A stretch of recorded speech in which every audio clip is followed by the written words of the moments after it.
اعوذ باللہ من الشیطان الرجیم بسم اللہ الرحمن الرحیم الحمد للہ رب العالمین والصلاة والسلام علی اشرف الانبیاء والمرسلین حبیب الہ العالمین مولانا ابی القاسم محمد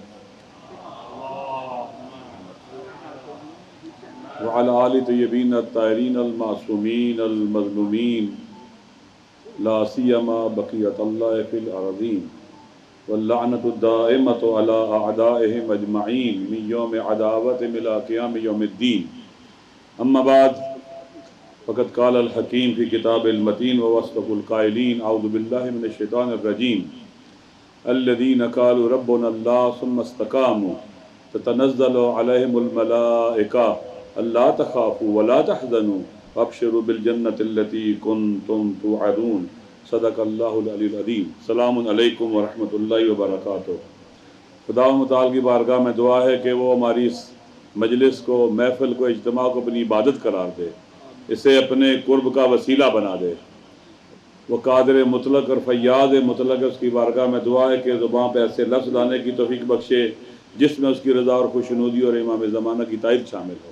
میرے خیال میں مکتب تشیع کی اجتماعی جدوجہد اور مبارزات کی تاریخ میں آج کا دن بھی ایک سنگ میل اور بہت اہمیت کا حامل ہے، سنگ میل کی حیثیت رکھتا ہے اور بہت اہم اور بہت اہمیت کا حامل ہے کہ ہمارے بزرگوں نے ایک ایسا گلدستہ سجایا اور پورے پاکستان سے نمائندہ افراد کو، مؤثر افراد کو، علماء کو، ذاکرین کو، وعاظ کو، خطباء کو یہاں دعوت دی، بلایا اور آج ہم یہاں پر موجود ہیں۔ قوموں کی تاریخ میں نشیب و فراز آتے رہتے ہیں، بالخصوص ایسا مکتب جو ظلم ستیز ہو،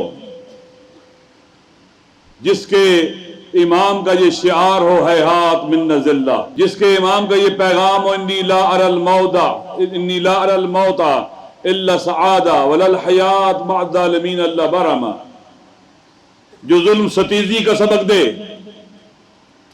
وہ مکتب جو معاشرے کے اندر ظلم فساد کے خلاف جدوجہد کرنے والوں کا اور شہید ائمہ کا مکتب ہے۔ اس کے دشمن زمانے کے یزید ضرور ہوں گے اور ہونا چاہیے، اور ہماری تاریخ گواہ اس کے اوپر۔ طول تاریخ میں مولا امیر المومنین کے گلے میں رسی، بی بی کے دروازے پر آگ، وہاں سے شروع کریں اور آج تک دیکھتے چلے جائیں آپ۔ ہم نے مشکلات کا دور گزارا ہے، رسول کی بیٹیوں کا بازار میں جانا ہمارے سامنے ہے، امام کا سر نوک نیزہ پر ہمارے سامنے ہے، ائمہ کی تاریخ، زندانوں میں جانا اور شہید ہونا ہمارے دوستوں نے بیان کے ہمارے سامنے ہے۔ یہ سب چیزیں اس بات پر گواہ ہیں کہ ہم نے مشکل دور گزارا ہے، ہر دور میں ہم نے دشمنیاں دیکھی ہیں اور مشکلات جھیلی اور سہی ہیں۔ ان کا مقابلہ ہمارے ائمہ علیہ السلام نے، ان کے پیروکاروں نے اور ان کے علماء نے بصیرت کے ساتھ، آگہی کے ساتھ، شعور کے ساتھ، ہمت کے ساتھ، جرأت کے ساتھ اور دلیری کے ساتھ کیا ہے۔ اس وقت پاکستان، آپ جانتے ہیں ہم قوم میں طالب علم تھے، اس وقت سے مشکلات ہے پاکستان کے اندر، یہاں مختلف نشیب و فراز سے ہم گزرے ہیں، مشکل دور ہے۔ اس سے پہلے بھی تھے، راولپنڈی میں بھی جب روز عاشور کا واقعہ ہوا تو بعد میں سب نے دیکھا وہ خود انہوں نے کیا تھا، ایک مرکز سے وہ شروع ہوا تھا تاکہ پاکستان میں فتنہ کھڑا کیا جائے۔ آج بھی اس ملک کے اندر فتنہ اور فتنہ گار ہمیں ہر طرف ایسے اقدامات کرتے ہوئے نظر آتے ہیں جو کہ اس وطن کے لیے بھی نقصان دہ ہیں، امت اسلامی کے لیے بھی نقصان دہ ہیں اور تمام انسانوں کے لیے نقصان دہ ہیں۔ لہٰذا یہاں پر میں کوئی طولانی گفتگو نہیں کرنا چاہتا، جیسے پہلے جمع مردی کے ساتھ، حکمت اور تدبیر کے ساتھ مقابلہ ہوا، انہوں نے شکست کھائی، اب بھی فتنہ گر شکست کھائیں گے۔ یہ اجتماع جو آج یہاں ہوا ہے یہ اس بات کی دلیل ہے کہ انہوں نے شکست کھانی ہے، یہ کبھی کامیاب نہیں ہو سکتے۔ منفی قوت معاشرے کی ناکامی ان کا مقدر ہے، لیکن شرط کیا ہے کہ جو پازیٹیو فورسز ہیں جو مثبت کام کرنے والی قوتیں ہیں، یہ مل کر اچھی پلاننگ کے ساتھ، بہترین اسٹریٹجیز کے ساتھ، بہترین ٹیکنیکس اور ٹیکٹکس کے ساتھ معاشرے میں حاضر ہوں، موجود ہوں اور آگے بڑھیں۔ اس کے لیے 2-3 کاموں کی ضرورت ہے، جو بیانیہ آنے والا ہے وہ اس میں کافی چیزیں ہیں تو میں تکرار نہیں کرنا چاہتا۔ نمبر 1، شارٹ ٹرم اقدامات، جیسے یہ اجتماع ہوا ہے اسی طرح کے اجتماعات ہونے چاہیے شارٹ ٹرم، جس میں قومی یونٹی اور وحدت نظر آئے۔ جیسے بعض برادران نے کہا کہ ہمیں معتدل اہل سنت علماء کے ساتھ رابطہ کرنا چاہیے، یہ باہر کی بات ہے۔ سب سے پہلے اپنا ہاؤس ان آرڈر کرنا، ہمیں بانیان مجالس سے رابطہ کرنا چاہیے، ہمیں ذاکرین اور خطباء سے رابطہ کرنا چاہیے، ہمیں عزاداروں کے ساتھ رابطہ کرنا چاہیے جو مؤثر ہیں، شیعہ مؤثر شخصیات سے رابطہ کرنا چاہیے۔ یہ مسلسل، یہ فوری اقدامات کرنے والے ہیں۔ ہمارے مظاہرے ہو رہے ہیں، ہماری طاقت کا دن محرم سفر، ہماری طاقت کا 20 سفر چیلم کا دن ہماری طاقت کا مظہر اور تجلی ہونی چاہیے۔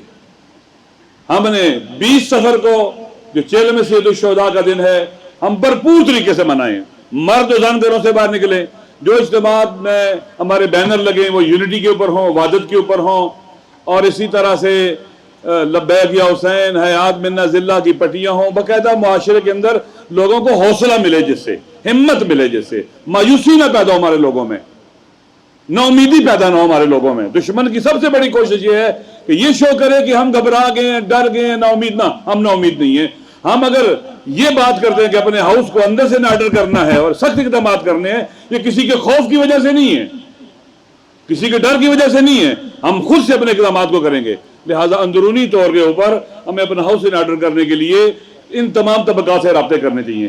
ذاکرین سے رابطہ ہونا چاہیے، انہیں بتلانا چاہیے کہ ملک کے حالات کیا ہیں، دنیا کے حالات کیا ہیں، دنیا کدھر جا رہی ہے اور کتنے نقصانات ہوتے ہیں خطباء کے ساتھ۔ خالی ذاکر نہیں، خطباء بھی ہیں، بعض معمم لوگ بھی ایسی باتیں کرتے ہیں جو نہیں کرنی چاہیے۔ سب کو سمجھانے کی ضرورت ہے، سب سے بات کرنے کی ضرورت ہے، اور اگر کوئی نہیں سمجھتا، جیسے کسی دوست نے یہاں کہا تھا ثاقب بھائی نے کہ توبہ کا دروازہ بھی کھلا رکھے، اگر کوئی واپس آنا چاہتا ہے اس کو واپس آنے دیں، اور اگر کوئی نہیں آنا چاہتا ہے پھر اس کے لیے اقدامات بھی ہو سکتے ہیں۔ لہٰذا ذاکرین کے ساتھ، خطباء اور واعظین کے ساتھ ہمارے رابطے ہونے چاہیے، ضروری رابطے ہونے چاہیے، ان کو سمجھانا چاہیے، میں مسائل کو مشکلات بتلانی چاہیے تاکہ ہم اس فتنے کو غالب آ سکے جو ہمارا دشمن کھڑا کر رہا ہے۔ اسی طرح سے اہل سنت کے ساتھ رابطہ بہت ضروری ہے۔ چند دن پہلے جو ملی جتنی غسل کا اجلاس کراچی میں بہت مفید تھا، میں خود بھی ملتا رہتا ہوں، اور بھی دوست مل رہے ہیں، بزرگان سب کے رابطے ہیں۔ اس کو بہتر کیا جائے اور اس کو اچھا مفید بنایا جائے، نتیجہ بخش بنایا جائے۔ اس کے لیے مختلف اقدامات ہو سکتے ہیں، مل کر کانفرنسیں ہو سکتی ہیں، پریس کانفرنس ہو سکتی ہیں، ملاقاتیں ہو سکتی ہیں، عوام تک پیغام پہنچایا جا سکتا ہے۔ یہ فوری طور پر 20 سفر کا۔ پھر 12 ربیع الاول آ رہا ہے، 12 ربیع الاول کو ہم شیعہ سنی یونٹی کے طور پر منائیں اور باقاعدہ قریب کریں لوگوں کو۔ پھر لانگ ٹرم اور مڈ ٹرم یہ ہے کہ ہمارے مدارس کے اندر، ہمارے اندر اچھے خطباء، واعظین، ذاکرین تربیت کیے جائیں، ان ذاکرین کی، خطباء اور واعظین کی تربیت کا بندوبست کیا جائے، باقاعدہ اس پر ہمیں توجہ دینی چاہیے، انویسٹمنٹ کرنی چاہیے، جتنی کر سکتے ہیں بہتر ہے، فائدہ ہے اس کا، تاکہ ممبر پر ایسے لوگ جائیں۔ میری چند دن پہلے ذاکرین سے بات ہوئی، مجھے وہ کہہ رہے تھے آپ ہمیں لکھ کے دیں 15 روزہ ماہانہ، ہمیں اخلاقی احادیث لکھ کے دیں، علماء کے واقعات لکھ کے دیں، جو ہم کہیں گے ہم اس کو بیان کریں گے، لوگوں تک پہنچائیں گے۔ ایک ایسا پدرانہ رویہ ہونا چاہیے، مشفقانہ رویہ ہونا چاہیے، سمجھانے والا ناصحانہ رویہ ہونا چاہیے، اور پھر بھی اگر کوئی نہیں مانتا ہے تو پھر اس کے بعد انسان جو ہے نا اگلے قدم اٹھا سکتا ہے۔ لہٰذا یہ کام ہونا چاہیے مدارس کے اندر بھی کہ خطباء واعظین کی تربیت، باقاعدہ اس پر توجہ دیجیے، ذاکرین کی تربیت۔ مجھے یاد ایک زمانے میں ہمارے مدارس کے پڑھے ہوئے جو ذاکرین تھے، وہ بہت ان کی تبلیغی مجالس ہوتی تھی اور بہت اس کا اثر ہوتا تھا، خدا انہیں کی رحمت کرے، بہت سے دنیا سے چلے گئے ہیں۔ ممبر پر توجہ دینی چاہیے، اور لانگ ٹرم جو ہے باقاعدہ ہمارا مرکز تحقیقات ہونا چاہیے، جہاں پر بیٹھ کر ہم علمی حوالوں سے، جیسے قبلہ صاحب کہہ رہے تھے کہ ہمیں تحقیقی حوالوں سے، علمی حوالوں سے اپنا موقف بیان کرنا چاہیے۔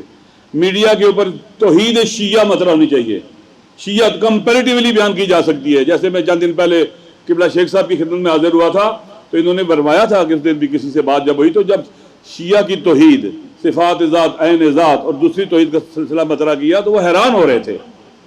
ہمیں اپنے کمپیریٹیولی جو ہے مقایسے چیزیں جو ہے نا اچھی حکمت تدبیر کے ساتھ، بغیر لڑائی جھگڑے کے، بغیر خدا نخواستہ کسی کی توہین کیے ہوئے، ہمیں ان چیزوں کو اپنے جتنا بھی ہمارا مکتب تشیع کے اصول دین ہے، فروع دین ہے، اخلاق آل محمد ہے، مناجات ہیں، دعائیں ہیں، یہ تمام چیزیں آج سوشل میڈیا کا دور ہے، لوگوں تک باتیں پہنچ سکتی ہیں، باقاعدہ یہ کام شروع ہونے چاہیے اور ان کو پھر وائرل بھی کیا جائے۔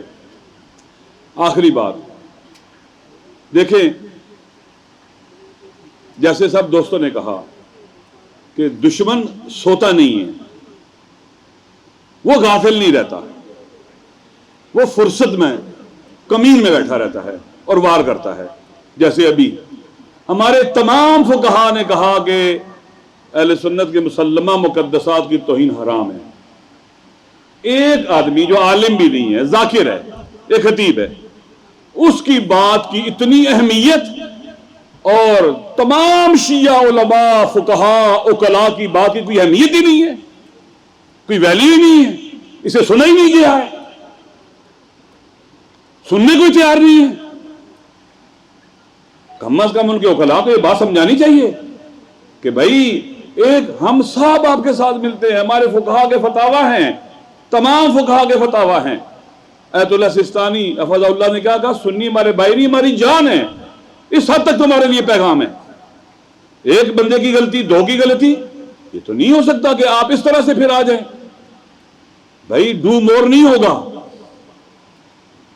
کہ ہم آپ کے مسلمہ مقدسات کی توہین کوئی بھی نہیں کرتا، ہمارے علماء میں سے کوئی نہیں کرتا، الحمدللہ سب کا فتویٰ ہے جائز نہیں ہے، حرام ہے، گناہ کبیرہ، اس طرح کی باتیں لکھی ہوئی ہیں، لیکن اس سے آگے نہ بڑھو۔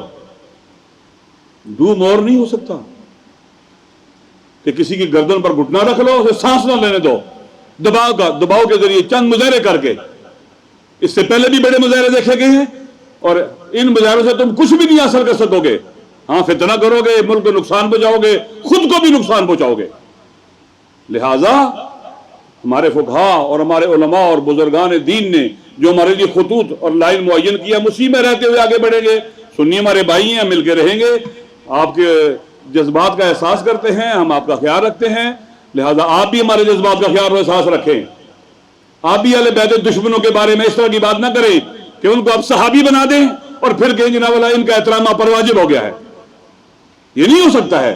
اور مجھے خوشی ہوئی ہے کہ متحدہ علماء بورڈ کے اجلاس میں بھی ہمارے وہاں جو بزرگان تھے انہوں نے یہی موقع اپنایا ہے۔ انشاءاللہ مجھے امید ہے کہ ہمارے بزرگوں کی جو رہنمائی ہے، سرپرستی ہے، اس میں ہم سب مل کر انشاءاللہ العزیز اپنی قوم کو اس بحران اور مشکل سے نکال لیں گے اور ہم طاقتور ہو کے آگے بڑھیں گے، اور خالق کائنات امام زمانہ کے صدقے ہماری مدد فرمائے گا اور ہم سرخرو ہوں گے۔ والسلام علیکم ورحمۃ اللہ وبرکاتہ۔